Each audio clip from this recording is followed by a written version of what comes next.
सांप और कौवा। एक जंगल में एक बहुत बड़ा बरगद का पेड़ था। उस पेड़ की टहनी पर एक कौवे ने अपना घोंसला बनाया हुआ था। उस घोंसले में कौवा, उसकी पत्नी और 3 बच्चे रहते थे। एक दिन एक लंबा सांप रेंगता हुआ बरगद के पेड़ के पास आ गया। उसने पेड़ के नीचे मैदान में एक सुराग देखा। उसने वहां पर अपना बिल बनाने का फैसला किया। कौवे सांप से डर गए। वे नहीं चाहते थे कि सांप उनके इतना समीप रहे। कौवे की पत्नी ने कहा, हम इसके विरोध में कुछ भी नहीं कर सकते, लेकिन हमें सावधान रहना होगा। एक सुबह कौवा और कौवे की पत्नी भोजन की तलाश में गए। सांप चुपचाप पेड़ के ऊपर चढ़ गया। वह मुस्कुराता हुआ बोला, यहाँ पर खाने के लिए बहुत स्वादिष्ट भोजन है। वह शीघ्र ही कौवे के बच्चों को खा गया। जब कौवा और उसकी पत्नी लौटे तो उन्हें बहुत धक्का लगा। कौवे की पत्नी रोते हुए बोली, मेरे प्यारे बच्चे कहाँ चले गए?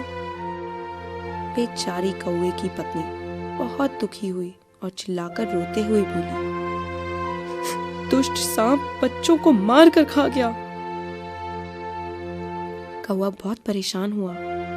उसे बहुत गुस्सा भी आया। कौवे की पत्नी ने कहा, चलो हम यहाँ से चलते हैं। हम किसी दूसरे पेड़ पर चलकर नया घोंसला बनाएंगे। कौवा बोला, अब क्या बात करती हो? हम यहाँ कई वर्षों से रह रहे हैं। हम अपना घर कैसे छोड़ सकते हैं? कौवे की पत्नी ने जवाब दिया, आप ठीक कहते हो, पर कौवे ने थोड़ी देर सोचा और बोला, हमें सांप को मारने का कोई उपाय करना होगा। चलो अपनी मित्र लोमड़ी के पास चलते हैं। वह बहुत चतुर है। वह हमारी सहायता अवश्य करेंगी। दोनों कौवे उड़कर अपने मित्र के पास चले गए। कौवा बोला, प्यारी दोस्त, हमें आपकी सहायता की आवश्यकता है। उन्होंने लोमड़ी को सारी घटना बता दी। वह बोले, यह तो आप हमारी सांप से रक्षा करें, नहीं तो हमें यह घर छोड़ना पड़ेगा। लोमड़ी कुछ देर तक सोचने के बाद बोली, प्यारे दोस्त, आप उस घोंसले में बहुत समय से रह रहे हो। आपको कहीं नहीं जाना पड़ेगा। चिंता मत करो।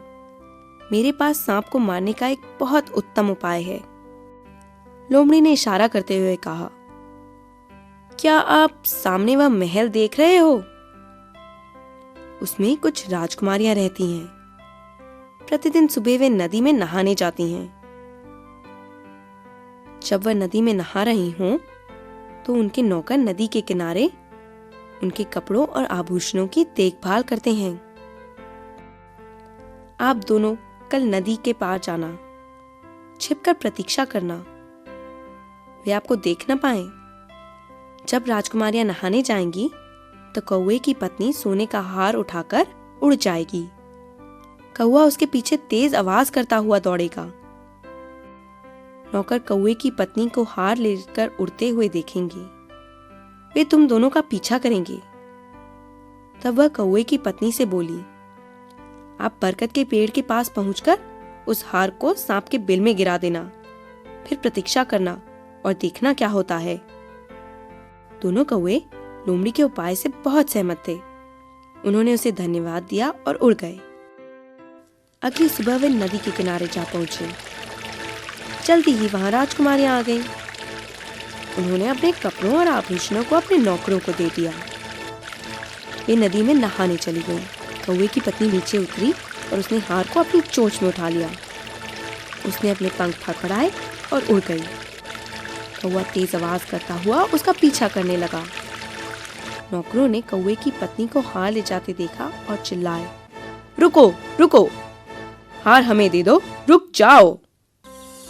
कौवे की पत्नी नहीं रुकी। नौकर दोनों कौवों का पीछा करने लगे। शीघ्र ही कौवे की पत्नी बरगद के पेड़ के पास जा पहुंची।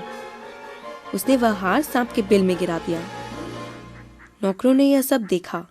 वे हार को एक लंबी छड़ी से बाहर निकालने लगे। उस समय सांप बिल के अंदर सो रहा था। उसे बहुत गुस्सा आया। वह बाहर आ गया। नौकरों ने उसे घेर लिया था। उन्होंने सांप को लंबी छड़ी से पीटा और उसे मार डाला। फिर नौकरों ने हार उठाया और चले गए। कौवा और उसकी पत्नी बहुत खुश हुए। कौवे की पत्नी ने कहा, अब हमें दुष्ट सांप से मुक्ति मिल गई। वे दोनों कई वर्षों तक अपने घोंसले में शांतिपूर्वक रहे। इस कहानी से हमें यह शिक्षा मिलती है कि बुद्धिमानी से किसी को भी हराया जा सकता है।